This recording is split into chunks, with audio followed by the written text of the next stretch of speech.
What's up, world? It's your girl, Ebonée, aka the Princess of New York, and I'm back with another interview. Welcome, Rock Wilk. Thank you. So, what is Brooklyn Quartet about? So Brooklyn Quartet was born the day after Sean Bell was shot by New York City police in 2006. Yeah, so I wrote a song about it, but then I put it aside and I went into Broke Wide Open and I left it. And so 6 years, Broke Wide Open closed, and I was like, what do I do now with my life? This has been every day of my life for 6 years. Yeah, what now? So I remembered that and I said, you know what? Broke Wide Open, it was like the most important thing for me to do. But Brooklyn Quartet, I want to write something that's the most important thing to me. Now, Reg E Gaines directed that. How did you even get involved with him and meet him and get him to come on board? Like, because he directed Bring in the Noise, Bring in the Funk, right? He wrote it. He wrote it, okay. Yeah. So how did you George guys C. get Wolfe acquainted? That's an amazing story. So I finished writing Brooklyn Quartet.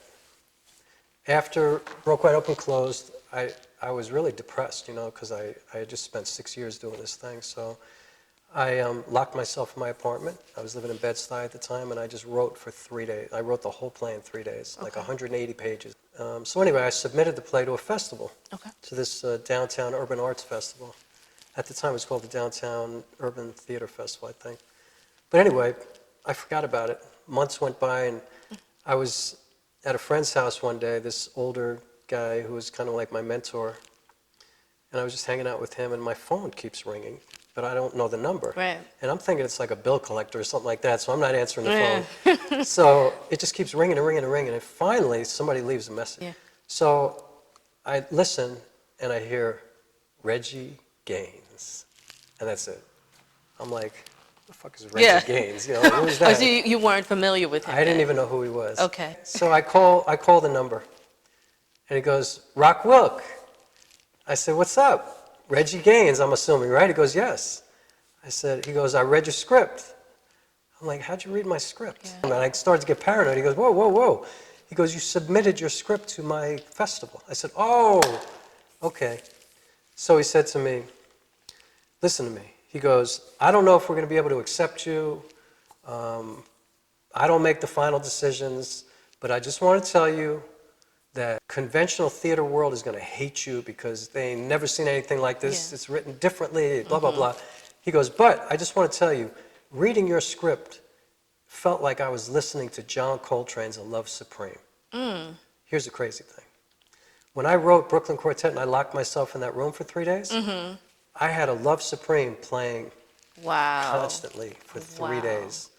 So I was like, no, you did not just say that. Interesting. So we met. So anyway, they did accept me into the festival. And that was one of those conversations where I was like, it's so generous because how many people in theater or in any artistic, place or space, who's really generous enough to really take that kind of time to really talk to you about your work and to also be generous enough to say beautiful things about it.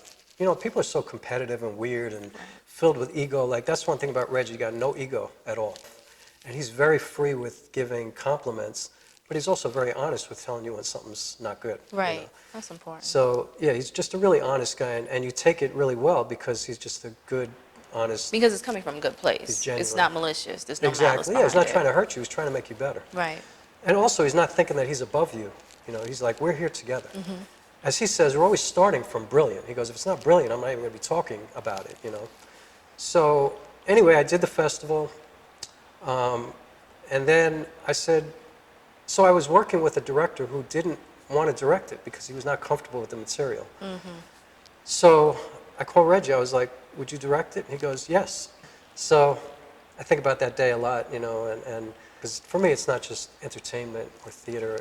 I do feel a real responsibility. I feel like as a theater artist or any kind of artist, we have an opportunity to kind of raise a level of awareness. As corny or as trite as that sounds, and I'm not saying that we're so important or anything like that, but it's an opportunity. You're standing in front of a bunch of people. You have an opportunity to do something good, meaningful. Yeah. And I take that really seriously,